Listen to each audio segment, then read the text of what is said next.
ओम नमो भगवते वासुदेवाय। ओम नमो भगवते वासुदेवाय। ओम नमो भगवते वासुदेवाय। ओम अज्ञानतिमिरान्धस्य ज्ञानाञ्जनशलाकया चक्षुरुन्मीलितं येन तस्मै श्रीगुरुवे नमः। नमः ओं विष्णुपादाय कृष्णपृष्ठाय भूतले श्रीमते भक्तिवेदान्त स्वामिन् इति नामिने। नमस्ते सारस्वते देवे गौरवाणी प्रचारिणे निर्विशेषा शून्यवादी पाश्चात देश तारिणे। जय श्री कृष्णा चैतन्य प्रभु नित्यानंदा श्री अद्वैत गदाधर श्रीवासादि गौर भक्त वृंदा। हरे कृष्णा कृष्णा कृष्णा हरे हरे, हरे राम राम राम हरे हरे। जगत गुरु शिल प्रभुपाद की जय। भगवानी भगवत गीता जी की जय। गुरु महाराज की जय। हरे Krishna. Thank you so much for joining morning Mangala aarti session और ये भगवत गीता का सेशन। तो इसकी शिक्षाओं के साथ हम अपने दिन की शुरुआत करते हैं। तो हम लोग पढ़ रहे हैं भगवत गीता के 5वें अध्याय के 15वां श्लोक का हम आज पढ़ेंगे। और 14 श्लोक में हमने जाना था कि किस तरीके से प्रकृति के गुणों से हम लिप्त रह के कार्य करते हैं। एक आवरण हम पे रहता है, वो हमारा स्वभाव बन जाता है। और उस स्वभाव के कारण हम सारे कर्म करते हैं। तो ये जो श्लोक आता है बहुत इंटरेस्टिंग है एक्चुअली जब हम ये पढ़ते हैं। और ये जो अध्याय के जो ये श्लोक हैं, ये तीन कर्ता के बारे में जो हम सीख रहे हैं, एक्चुअली में अगर इसको हम ध्यान से पढ़ेंगे और ध्यान से समझेंगे तो हम जल्दी मुक्ति पा लेंगे। हम जल्दी मुक्ति पा लेंगे ना, क्योंकि हमको पता है कि हम तो करता नहीं है। तो इसलिए बहुत ध्यान से जो है ना पूरे दिन इसमें मेडिटेट कीजिए कि कोई भी हम कार्य कर रहे हैं, हम तो करता नहीं है, कौन करा रहा है, कौन इन्फ्लुएंस कर रहा है। अच्छा, इन्फ्लुएंस में भी कौन है, रजोगुण कर रहा है कि तमोगुण कर रहा है, ये तो हम लोग को पता है ना। और आगे अच्छा, ये जो चैप्टर्स हम लोग अभी पढ़ रहे हैं ना, ये हमारा चल रहा है कर्म योग। इसके बाद एक चैप्टर और, कर्म योग एंड, उसके बाद क्या शुरू हो जाएगा, इंट्रोड्यूस होगी भक्ति योग। भक्ति योग शुरू करेंगे हम 7वें अध्याय से। और उसके बाद ज्ञान योग। तो जब ज्ञान योग हम लेंगे तो भगवान क्या करेंगे, ये जितना भी हम अभी पढ़ रहे हैं इसको डिटेल में आगे बताएंगे। क्योंकि अभी भगवान को पता है बुद्धि कम है तुम्हारे अंदर, ज्यादा डिटेल में बताएंगे तो समझ में नहीं आएगा। समझ। तो अभी थोड़ा बता रहे हैं, इंट्रोड्यूस कर रहे हैं हर एक चीज को। यही तीन कर्ता यहाँ पे बताए हैं 5वें अध्याय में, 5 कर्ता बताएंगे 18वें अध्याय में। तो अभी सोचो, अभी हम अगर 5 कर्ताओं के बारे में सीखेंगे तो हमारी तो बुद्धि खराब हो जाएगी, अरे ये भी है, ये भी है, ये भी है। तो इसीलिए भगवान थोड़ा थोड़ा बता रहे हैं कि लास्ट में जो है 18वें अध्याय में सब पूरी भगवत गीता दोबारा से डिटेल में और थोड़ा सा और एलेबोरेट करके वो बताते हैं। ठीक है, तो बहुत इंटरेस्टिंग है भगवत गीता अगर हम ध्यान से पढ़े और एक एक भी श्लोक अगर हम उतारते हैं तो हम डेफिनेटली उस जो है मूड से बाहर निकल आते हैं। ठीक है, तो माता जी अभी तो कर्म संन्यास योग हो रहा है ना। कर्मयोग, यस। हाँ। तो अभी हम लोग 15वें श्लोक को पढ़ेंगे। 15 श्लोक में भगवान क्या बताते हैं अर्जुन को। तो अर्जुन के मन में ये आता है, ठीक है मैं करता नहीं हूँ, है ना, पर तुम तो हृदय में ही बैठे रहते हो सबके, है ना, भगवान आप तो परमात्मा के रूप में है। तो कुछ भी हो, हम कार्य करते हैं, आप क्या करते हैं, सैंक्शन करते हैं। तो जो सैंक्शन करता है उसको भी तो अपराध जाना चाहिए ना। हाँ, क्यों सैंक्शन करते हो, हम लोग कहते हैं ना भगवान ऐसा करते हैं, भगवान ने ऐसा कर दिया, तो आपको भी अपराध जाना चाहिए ना, आधा अपराध तो आप भी लो। तो भगवान कहते हैं, इस श्लोक में भगवान बताते हैं कि अच्छा तुम्हारे मन में ये चल रहा है, चलो मैं तुम्हें बताता हूँ। तो 15वें श्लोक में भगवान क्या कहते हैं, ना दत्ते कस्यचित् पापं न चैव सुकृतं विभु हाँ। अज्ञानेनावृतं ज्ञानं तेन मुह्यन्ति जन्तवः। तो यहाँ पे भगवान क्या बोल रहे हैं कि परमेश्वर, ना तो परमेश्वर कौन, अंदर, है ना। भगवान ने मैं नहीं बोला, भगवान ने क्या बोला, परमेश्वर जो क्या करता है, सैंक्शन करता है। तो भगवान कह रहे हैं परमेश्वर ना तो किसी के पापों को ग्रहण करता है ना पुण्यों को। ठीक है, किंतु सारे देहधारी जीव, देहधारी जीवों को क्या बोला है, जंतु बोला है। अब कोई दूसरा इसमें पढ़ेगा क्या कि भगवान ने तुम लोगों को जंतु बोला है, जानवर बोला है। अरे एक्चुअल में तो जानवर ही है ना, जब अच्छे कर्म नहीं करते तो जानवर ही है। तो भगवान सही बोल रहे हैं। तो जंतु, जंतु मतलब जिस जो जीवात्मा है, सारी जीवात्माएं हैं हमारी, 84 लाख जो भी हमारी योनियों हैं उन सब के बारे में बोल रहे हैं कि किंतु सारे देहधारी जीव उस अज्ञान के कारण मोहग्रस्त रहते हैं जो उनके वास्तविक ज्ञान को आच्छादित किए रहता है। ठीक है, अब हम इस पे थोड़ी सी चर्चा करेंगे। बहुत सुंदर श्लोक है और शिला प्रभुपाद ने बहुत अलग अलग तरीके के उसमें जो है उदाहरण देके समझाया है कि कहाँ कहाँ क्या क्या बोला जाता है। तो आज हम लोग दो माता जी लेंगे। संगीता कुटेटा माता जी, आप शुरू का पढ़िए एक पैराग्राफ, उसके बाद दूसरी माता जी और उसके बाद तीसरी माता जी, 3 लोग। सुमित प्रभु आप भी चाहो तो आप भी पार्टिसिपेट कर सकते हो। और कौन है यहाँ पे नया? यस, प्रेमलता माता जी। प्रेमलता माता जी, संगीता माता जी और सुमित प्रभु। यस, शुरू कीजिए। हरे कृष्णा। विभु का अर्थ है परमेश्वर, जो असीम ज्ञान, बल, धन, बल, यश, सौंदर्य तथा त्याग से युक्त है। वह सदैव आत्मतृप्त और पाप पुण्य से अविचलित रहता है। वह किसी भी जीव के लिए विशिष्ट परिस्थितियां नहीं उत्पन्न करता, अपितु जीव अज्ञान से मोहित होकर जीवन की ऐसी परिस्थितियों की कामना करता है जिसके कारण कर्म और फल की श्रृंखला आरंभ होती है। जीव परा प्रकृति के कारण अज्ञान से पूर्ण है, तो भी वह अपनी सीमित शक्ति के कारण अज्ञान के वशीभूत हो जाता है। भगवान सर्वशक्तिमान है किंतु जीव नहीं है। भगवान विभु अर्थात सर्वज्ञ है किंतु जीव अणु है। जीवात्मा में इच्छा करने की शक्ति है, किंतु ऐसी इच्छा की पूर्ति शक्तिमान भगवान द्वारा ही की जाती है। अतः जब जीव अपनी इच्छाओं से मोहग्रस्त हो जाता है तो भगवान उसे अपनी इच्छा पूर्ति करने देते हैं, किंतु किसी परिस्थिति विशेष में इच्छित कर्मों और फलों के लिए उत्तरदायी नहीं होते। अतएव मोहग्रस्त होने से जीवधारी देहधारी जीव अपने को परिस्थिति जग शरीर मान लेता है और जीवन के क्षणिक दुख और सुख को भोगता है। भगवान परमात्मा रूप में जीव का चिरंतन संगी रहते हैं। फलतः वे प्रत्येक जीव की इच्छाओं को उसी तरह समझते हैं जिस तरह फूल के निकट रहने वाला फूल की सुगंध को। बस इच्छा जीव बस यही था। प्रेम माता जी, नेक्स्ट आप बोल लीजिए। माइक खुला है प्रेम माता जी आपका? भगवान और परमात्मा रूप में जीव का चिर संगी रहते हैं। फलतः वे प्रत्येक जीव की इच्छाओं को उसी तरह समझते हैं जिस तरह फूल के निकट रहने वाला फूल की सुगंध को। इच्छा जीव को बद्ध करने के लिए सूक्ष्म बंधन है। भगवान मनुष्य की योग्यता के अनुसार उसकी इच्छा को पूर्ण करते हैं। आपन सोची होत नहीं, प्रभु सोचौ तत्काल। अतः व्यक्ति अपनी इच्छाओं को पूरा करने में सब शक्तिमान नहीं होता, किंतु भगवान इच्छाओं की पूर्ति कर सकते हैं।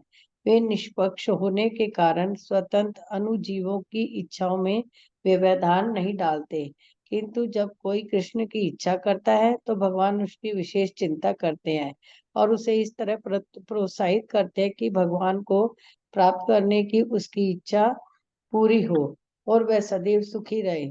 अतः वैदिक मंत्र पुकार कर कहते हैं, एषे हुए होव साधु कर्म कार्यति तम यमेद्यो यमे भयो लोके भयो उनिष्यते। एषे उ एवा साधु कर्म कार्यति यमदो निनिष्यते। भगवान जीव को शुभ कार्य कर्मों में इसलिए प्रवृत्त करते हैं जिससे वह ऊपर उठे। भगवान उसे अशुभ कर्मों में इसलिए प्रवृत्त करते हैं जिससे वह नरक में जाए। कोशितक की उपनिषद 3.8 में अज्ञो जंतुर्निशो अयात्मना सुख दुखियो ईश्वर प्रेरितो गच्छेत सर्वग वाश्व भ्रमेव च। जीव अपने सुख दुख में पूर्णतः आश्रित है। परमेश्वर की इच्छा से वह स्वर्ग या नरक जाता है, जिस तरह वायु के द्वारा प्रेरित बादल। हरे कृष्ण माता जी। यस, सुमित हरे प्रभु कृष्ण माता जी। कंटिन्यू करेंगे। हरे कृष्ण सुमित प्रभु जी। हरे कृष्ण। माता जी बुक आज क्लिनिक पे है जो है, ओके, ठीक एक है। बुक और ले लूंगा। सुमन माता जी, आप कंटिन्यू करिए लास्ट वाला पैराग्राफ। हरे कृष्णा। अतः देहधारी जीव कृष्ण भावना अमृत की अपेक्षा करने की अपनी आनंदी प्रवृत्ति के कारण अपने लिए मोह उत्पन्न करता है। फलस्वरूप स्वभावत सच्चिदानंद स्वरूप होते हुए भी वह अपने अस्तित्व को लघुता के कारण भगवान के प्रति सेवा करने की अपनी स्वाभाविक स्थिति को भूल जाता है, और इस तरह वह अविद्या द्वारा बंदी बना लिया जाता है। अज्ञानवश जीव यह कहता है कि उसके भव बंधन के लिए भगवान उत्तरदायी है। उसकी पुष्टि वेदांत सूत्र 2.1.34 में भी करते हैं। वैश्य माता जी, ये पढ़ लीजिए आप। यस माता जी। वैषम्येन घृणेन सापेक्ष तत्वात् तथा हि दर्शयति। भगवान ना तो किसी के प्रति घृणा करते हैं, ना किसी को चाहते हैं, यद्यपि ऊपर से ऐसा प्रतीत होता है। हरे कृष्णा, धन्यवाद, प्रणाम। सो मच संगीता माता जी, प्रेम माता जी, सुमन माता जी, थैंक यू सो मच। तो बहुत सुंदर है ना ये श्लोका। तो भगवान यहाँ पे बताते हैं कि भगवान किसी का जो है क्या करते हैं, भगवान किसी भी पापों को ग्रहण नहीं करते है ना, और उनको ग्रहण करने की आवश्यकता भी नहीं है, और ना ही किसी के पापों की करने की आवश्यकता। पर क्या होता है हमारे जीवन में, जब हमारे पर कोई परेशानी आती, इसीलिए हमने ये 3 कर्ताओं के बारे में चर्चा की थी कि जब कोई परेशानी आती है तो हम सारा का सारा किसके ऊपर थोपते हैं, भगवान के ऊपर, कि भगवान आपने ऐसा कर दिया। भक्ति में भी आते हैं तो भी करते हैं, क्योंकि पूरी तरीके से मन हृदय स्वच्छ नहीं होता, भगवान के ऊपर उतना अच्छा हमारा दृढ़ निश्चय नहीं होता है, तो हम लोग ऐसे बोल देते हैं कि भगवान ये हो गया तो आपने कर दिया, ऐसा हो गया आपने कर दिया। अच्छा होता है तो हम करते हैं, गलत होता है तो भगवान करते हैं। एक मूवी बनी थी राम राम राघव करके, राघवन करके ऐसे थे, एक सच्ची घटना के ऊपर एक मूवी बनी थी। और ये सच्ची घटना है, 2 व्यक्ति थे, भाई राम राघव करके 2 व्यक्ति थे। वो क्या करते थे, उनके अंदर इतना जो है गलत कर्म करने की टेंडेंसी थी। वो रात को उठते थे और सड़कों पे जो लोग फुटपाथ पे जो सोते हैं, उनके ऊपर बड़ा सा पत्थर लेके, उनके सोते हुए चदरा उनके ऊपर डला हुआ है, उनके ऊपर सर के ऊपर को मारते थे और मार के उनको मार डालते थे। और उन्हें ये नहीं पता कौन है क्या नहीं है, उससे किसी से कोई मतलब नहीं, उनके अंदर ये रहता था कि मारना है बस, और मार देते थे। तो इस तरीके से उनको जब पकड़ा गया, कोर्ट में लेके आया गया, सच्ची घटना है ये, तो उनसे पूछा गया कि क्यों करते हो तुम ऐसा, ये तो पूछेंगे ना क्यों करते हो। तो पता वो क्या बोलते हैं, मैं नहीं करता, मैं करता ही नहीं हूँ, मेरे अंदर जो भगवान बैठे हैं ना वो मुझे इंडिकेट करते हैं कि तुम जाओ उसको मारो। आप बताइए, आप ऐसा होता है क्या। तो इसी तरीके से चीजों को हमें समझना चाहिए कि कोई भी जब गलत कार्य करते हैं वो भगवान नहीं करते, पर हाँ भगवान सैंक्शन करते हैं। क्यों सैंक्शन करते हैं, तो ये पॉइंट जो है कुछ यहाँ पे समझने वाले हैं कि हमारे मन में ये प्रश्न आता है, या कोई आपसे प्रश्न करता है कि क्यों भगवान गलत चीजों को सैंक्शन करते हैं। जब भगवान सैंक्शन करता है तो क्यों करते हैं वो ऐसा सैंक्शन, तो इसलिए करते हैं। मान लीजिए इसके लिए उदाहरण हमारे आचार्य देते हैं जज का। जज हमको जो है जब हम कोई गलत काम करते हैं तो गलत के लिए क्या करते हैं, दंड देते हैं। तो दंड कर देते हैं तो इसका मतलब क्या है कि जज को भी दंड दिया जाएगा, नहीं ना। उसको जज दंड देता है, फांसी की सजा देता है, पर उसके ऊपर कोई भी दंड लागू नहीं होता। क्यों, और ना वो किसी को फांसी देने से उसको फांसी लगेगी। पर यही कोई अगर साधारण व्यक्ति करेगा तो उसको जो है उसका पाप भुगतना पड़ेगा। क्यों, क्योंकि अब तुम जो है इस शरीर में रहते हुए ये पाप खत्म कर रहे हो। जल्दी जल्दी जो भी तुम्हें करने हैं कर लो, और उसके बाद तुम्हें ये सजा मिलेगी और तुम इस शरीर में इसको भुगत के खत्म करोगे। और दूसरे में अगर तुमने ज्यादा किए तो दूसरे में तुम्हें भुगतना पड़ेगा, तो तुम्हारा अकाउंट को वो जो है खत्म करते हैं। इसी तरीके से जो अच्छे व्यक्ति होते हैं तो भगवान उनको पुण्य चीजों करने की प्रेरणा देते हैं। अब आप बताइए, घर में 5 व्यक्ति हैं, एक व्यक्ति को इतनी प्रेरणा मिलती है कि मुझे भगवान का भजन करना चाहिए, दूसरे को प्रेरणा मिलती ही नहीं है। करेक्ट, नहीं मिलती है ना।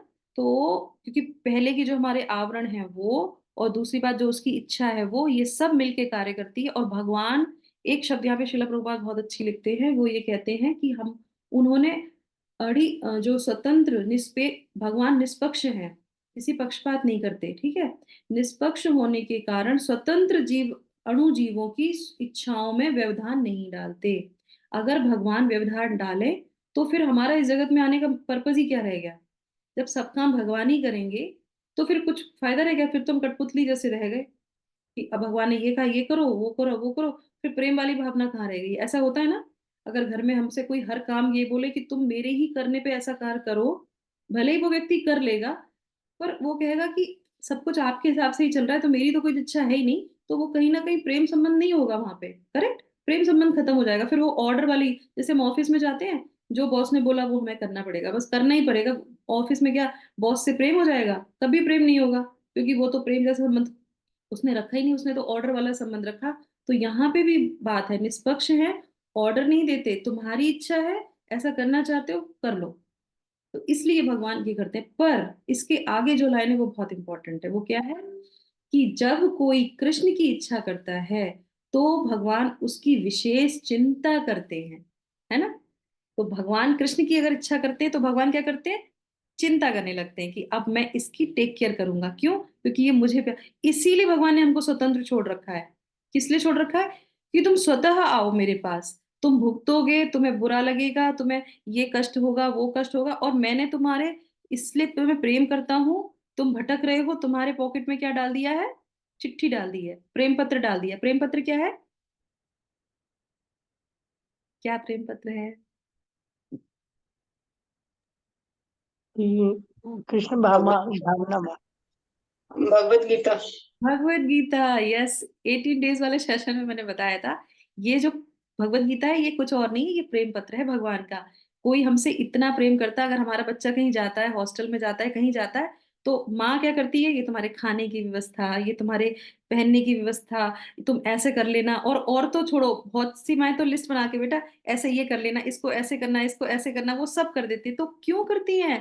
प्रेम की वजह से करती हैं। नहीं, मेरा बच्चा अकेला है, भटक जाएगा, उसको परेशानी ना हो, प्रेम की वजह से तो इतना टेंशन में रहती हैं, चिंता करती हैं। तो ये भगवान कह रहे हैं कि वो चिंता करते हैं, इसीलिए क्या किया उन्होंने? भगवत गीता भी दे दी। तुम्हारी इच्छा है, तुम जाना चाहते हो, तुम विदेश जाना चाहते हो। हमारे मुझे अपनी एक चीज याद आ रही, मैं ऐसे ही बोल देती हूँ। हम हमारी जब शादी हुई तो हम लोग जब बाहर जा रहे थे, तो मेरी मदर इन लॉ, देखो समुद्र के पास जा रहे हो, आगे मत जाना। मतलब प्यार है ना, बच्चों को जा रहे हैं, भेज रहे हैं, तो बहुत चिंता है उनको कि ऐसे मत करना, इधर उधर मत जाना। बच्चे है ना, बच्चे बड़ी बच्चों की शादी होगी, पर बच्चे तो बच्चे ही हैं। तो वो चिंता भगवान करते हैं। तो इस तरीके से ये हमने यहाँ पे सीखा। ठीक है, अब आ जाते हैं भगवान क्यों हमारे पाप नहीं लेते, पुण्य नहीं लेते, क्यों, है ना। तो इस बात पे हम थोड़ी सी नजर गए, तो यहाँ तक हमें समझ में आ गया है ना। अब जो इस श्लोक में बोल रहे हैं कि परमेश्वर ना तो किसी के पाप को ग्रहण करते हैं ना पुण्य को करते हैं, ठीक है। और क्यों जीव जो है उस अज्ञान के कारण मोहग्रस्त रहता है, तो अज्ञान क्या है वो भी हम समझेंगे, ठीक है। तो यहाँ पे सबसे पहले जो है पहला शब्द क्या आया है? ना आदते कश्यति पापम। तो भगवान ना पाप जो है पाप ग्रहण करते हैं, और जो है नहीं लेते हैं। क्यों नहीं लेते हैं? तो भगवान यहाँ पे ये बोल रहे हैं कि अ, भगवान इसलिए नहीं लेते कि भगवान, यहाँ पे एक शब्द बोला गया भगवान के लिए, कौन सा शब्द है वो बताइए, कौन बताएगा? भगवान कौन है? पहला ही शब्द है तात्पर्य में। परमेश्वर। विभु विभु विभु। यस। तो भगवान विभू हैं, हम अणु हैं, करेक्ट। तो हम अणु आत्मा हैं और भगवान विभू हैं। देखिए हमने कल भी सीखा था कि गुण में हम भगवान के जैसे ही हैं, हमारे अंदर भी भगवान जैसे गुण हैं, पर भगवान के हम बराबरी नहीं कर सकते। जैसे सोना होता है ना, तो सोना, सोने का एक बड़ा सा कुछ ले लीजिए, सोने का बिस्किट ले लीजिए, या सोने का कोई भी बड़ी सी वो ले लीजिए, खान हो गई सोने की, और एक छोटी सी सोने की अंगूठी, वो सोने से ही बनती है ना, सोने के ही से छोटी सी अंगूठी बनती है, पर उसके क्वांटिटी में और बड़े से जो है सोने के उसमें क्वांटिटी में फर्क होता है। गुण में वो यही है, वो पीले कलर का दिखेगा, वो चमकीला होगा, वो सोना ही है, पर वो क्वांटिटी में फर्क होता है। तो वो विभू है और हम अणु है, पर हम भगवान के पार्ट एंड पार्सल हैं, छोटे से जो है वो है। अब इसके बाद जो है दूसरा यहाँ पे ये आ गया है, वो भगवान इसलिए नहीं लेते, ठीक है। दूसरा यहाँ पे है कि जो है न च न च एव सुकृतम विभु, श्री कृष्ण किसी के पुण्य भी नहीं लेते। तो पुण्य क्यों नहीं लेते? पुण्य क्यों नहीं लेते? उनको पुण्यों की जरूरत है? नहीं है। उन्हें क्या जरूरत है पुण्यों की, है ना। तो जो है पुण्य हम करते हैं, किस लिए करते हैं हम पुण्य कर्म? क्योंकि हमको धर्म अर्थ काम मोक्ष चाहिए, करेक्ट, है ना। भगवान को चाहिए धर्म अर्थ काम मोक्ष नहीं, भगवान से तो हमें पुण्य मिलते हैं, तो उनको हमारे पुण्यों की क्या जरूरत है? कभी कभी हमें लगता है ना हमने भगवान के लिए ऐसा कर दिया, हमने भगवान को ऐसे कर लिया। ये चीज जब पढ़ते हैं ना तो हमें समझ में आना चाहिए कि भगवान को ना हमारे प्रसादम की जरूरत है, ना हमारे भगवान को सेवा की जरूरत है, भगवान को किसी भी चीज की जरूरत नहीं है। और अगर हम ऐसा सोचेंगे अहंकार बस, जैसे हम लोगों ने जगन्नाथ जी की कहानियों में सुना था कि चलो हम तुम्हारे भगवान जी को, हम जगन्नाथ जी को क्या करेंगे, 1 लाख रुपए का प्रसाद चढ़ाएंगे। भगवान ने कहा कि तुम्हारी औकात है मुझे खिलाने की? नहीं है। तो अहंकार पसंद नहीं करते भगवान। तो इसीलिए हमारा ये अहंकार यहाँ पे खत्म हो जाता है कि भगवान को हमारे पुण्यों की जरूरत नहीं है। पुण्य सिर्फ हम अपने लिए करते हैं कि हम मुक्त हो सकें, हम यहाँ से भगवान के धाम जा सके। ठीक है। और इसीलिए भगवान भगवत गीता के 15वें अध्याय के 15वें श्लोक में क्या करते हैं, भोक्ता राम यज्ञ तपसाम सर्वलोक महेश्वरम। वो सारे लोकों के जो है ईश्वरों के ईश्वर है, उनको किसी की जरूरत नहीं है। अब ये आ जाता है यहाँ पे कि जो है अ, हमको जो है पुण्य जो है मिलता कैसे है। जब हम पुण्य करते हैं तो ये पुण्य मिलता कैसे है, किसके द्वारा मिलता है? आप लोग बताइए, आप पूरे दिन में कोई पुण्य काम करते हैं? या भगवान कृष्ण हमें दे सकते हैं पुण्य? कैसे देते हैं भगवान श्री कृष्ण हमको पुण्य?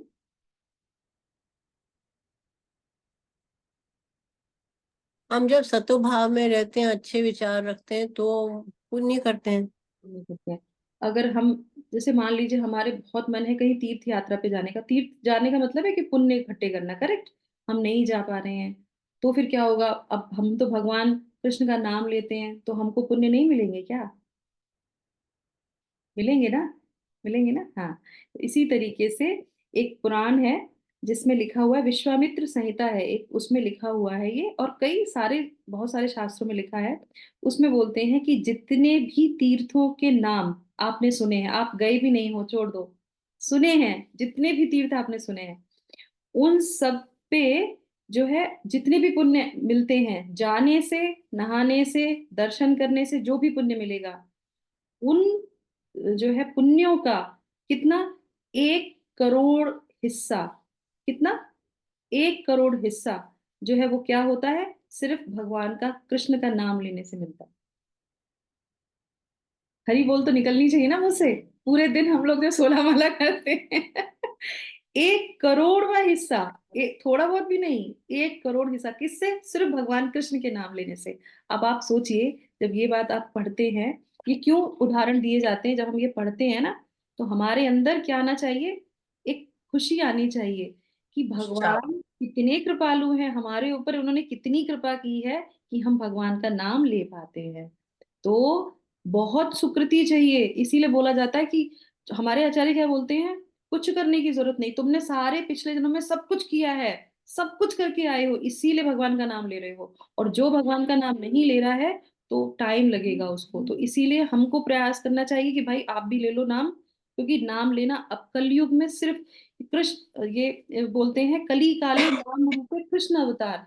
भगवान कृष्ण ने कलयुग में नाम के रूप में अवतार लिया है, और हम भगवान को अपनी जिह्वा पे धारण करते हैं। तो कलयुग में कोई नाम लेना बहुत कठिन है, लोग नहीं लेते हैं, ले ही नहीं पाते हैं, पर हम प्रयास करते हैं कि वो लें। और हम अगर ले रहे हैं, प्रेरणा हमको मिली है, तो भगवान की असीम कृपा है। तो इस तरीके से, और देखो तीर्थ तो हमने बहुत किए हैं, तभी तो हम लोग ले रहे हैं, तो अभी तीर्थ पे ज्यादा डिजायर करने की जरूरत नहीं है। अगर है सुविधा, जा सकते हैं तो अवश्य जाइए, पर नाम को तो नहीं छोड़ना है ना? तो इस तरीके से हमने जाना कि जब हम भगवान के नाम लेते हैं, और भगवान ऐसे हैं जो सबको पवित्र करते हैं, है ना? तो इस तरीके से।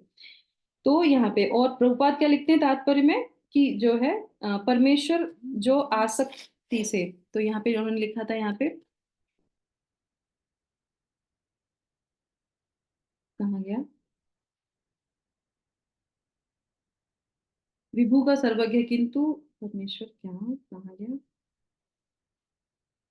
जो, हाँ, कहीं तो लिखा है ना, चलो कोई बात नहीं, मुझे तो अभी नहीं दिख रहा है इसमें। तो परमेश्वर का मतलब, जो भगवान विभु हैं वो कौन है, षड ऐश्वर्य से युक्त रहते हैं, है ना? कौन कौन से षड ऐश्वर्य हैं हमारे? पूर्ण ज्ञान में रहते हैं, पूर्ण जो है सुंदर है वो, बलशाली है वो, वैराग्य भी है उनके अंदर। तो वो सारी चीजें उनके अंदर रहती हैं, इसलिए उनको किसी भी चीज की आवश्यकता नहीं है। ठीक है। अब आ जाते हैं, से अविचलित रहता है। ठीक है। तो जो जो सदा जो है इन सब चीजों से पुण्य रहता है, और उसके बाद आ जाते हैं लास्ट दूसरी वाली तीसरी वाली लाइन में, अज्ञानेन आवृतम ज्ञानम। तो जो अज्ञान के द्वारा ज्ञान ढका हुआ है, कौन सा अज्ञान से ज्ञान ढका हुआ है, कौन से ज्ञान की बात कर रहे हैं यहाँ पे? मोह। और ये ज्ञान बता रहे हैं कृष्ण भावनामृत, है ना। हम भगवान के पार्ट एंड पार्सल हैं और हमारे गुण भगवान से सिमिलर मिलते हैं, पर हम अज्ञान के कारण, अज्ञानता क्या है, ये जो माया का प्रभाव आता है, ये जो आवरण आता है, वो क्या करता है, हमारे गुणों को दबा देता है। हमारा गुण क्या है, सत्यचित्त आनंद। सत्यचित्त आनंद का मतलब क्या है, कृष्ण भावनामृत। तो इसको वो क्या करता है, ढक देता है। तो इसलिए ये जो है, जो अज्ञान के द्वारा जो है हमारे ज्ञान को ढक दिया जाता है। तो जीव परा प्रकृति के द्वारा ज्ञान से पूर्ण है। हम परा प्रकृति है ना, जी भगवान माँ। की पार्ट एंड पार्सल है ना, तो हमारा हमारा क्या, हम ज्ञान से पूर्ण है, हमारे पास है वो ज्ञान। हम, हमारे पास सच्चित आनंद है, कृष्ण भावनामृत है, पर क्या है, ढक गया है। किसके कारण, ये जो हम यहाँ पे आते हैं और जो है प्रकृति के संपर्क में आते हैं, तो इससे ये ढक जाता है। और ये बहुत टाइम से, जितने टाइम से ले रहे हैं, तो एक उदाहरण जो है बहुत अच्छा हमारे आचार्य देते हैं। वो क्या देते हैं कि आपने देखा होगा, अग्नि, जब हम अग्नि को जलाते हैं तो उसमें से चिंगारी निकलती है, करेक्ट। तो चिंगारी जब अग्नि के समीप होगी, आपने देखा होगा, आग के पास जब चिंगारी रहेगी तो वो जलती दिखाई देगी, करेक्ट। और जैसे ही वो थोड़ी ऊपर गई तो क्या होगा, बुझ जाएगी। खत्म हो जाएगी। बुझ जाएगी ना, बुझ जाएगी। अच्छा क्या है, जो चिंगारी है, चलो चिंगारी से हम ले लेते हैं अगरबत्ती, मान लीजिए अगरबत्ती में छोटी सी लौ जलती रहती है ना, और मोमबत्ती में ज्यादा बड़ी सी जो लौ जलती है। तो अगरबत्ती भी जलाती है, आग भी जलाती है, दोनों चीजें जलाती है ना। अगरबत्ती क्या है, थोड़ा सा आप उसको पिंच कीजिए किसी जगह पे तो क्या होगा, वो भी जलाएगी, आपको उसको जलने की, आपको वो महसूस होगा। पर क्या होगा कि वो अगर किसी और के प्रभाव में आ गई तो क्या होगा, वो बुझ जाएगी। तो इसी तरीके से लौ हमारे अंदर है, हमारे अंदर वो सारी चीजें हैं, पर क्या होता है, हम भगवान से पृथक हो जाते हैं। तो इसीलिए अगर हम भगवान से पृथक होंगे तो क्या होंगे, सारी चीजें, हम अंधकार में आ जाएंगे। तो हमें अंधकार से बचने का प्रयास करना चाहिए। किसके समीप रहना चाहिए, भगवान के समीप रहना चाहिए, कृष्ण भावनामृत में रहना चाहिए। जो हमारी ओरिजिनल पोजीशन है उसमें हम रहेंगे तो हम हमेशा जो है प्रज्वलित रहेंगे, मतलब ज्ञान में रहेंगे। तो इस तरीके से हमने ये जाना। उसके बाद आ जाते हैं लास्ट में हमारी, तेन मुह्यंति जंतवा, अर्थात इसी कारण सभी जीव मोहित रहते हैं। अतः देहधारी, तो ये जो लास्ट का पैराग्राफ है इसमें शिला प्रभुपाद बताते हैं कि अतः देहधारी जीव कृष्ण भावनामृत की अपेक्षा करने की अपेक्षा करने की अपनी अनादि प्रवृत्ति का कारण अपने लिए मोह उत्पन्न करता है। समझ में आया, अनादि काल से किसका कर रहे हैं अपेक्षा, भगवान की अपेक्षा कर रहे हैं, और इसीलिए जो है ये मोह उस उत्पन्न होता है। तो अगर हम भगवान के समीप रहेंगे तो माया का प्रभाव नहीं होगा। एक और उदाहरण बहुत अच्छा मुझे इसमें अभी याद आ रहा है। जैसे किसी के घर में कोई कुत्ता पाल लेता है ना, कुत्ता पाल लेता है ना, तो हम उसके घर जाते हैं तो वो कुत्ता क्या करता है, भौंकता है हमारे ऊपर।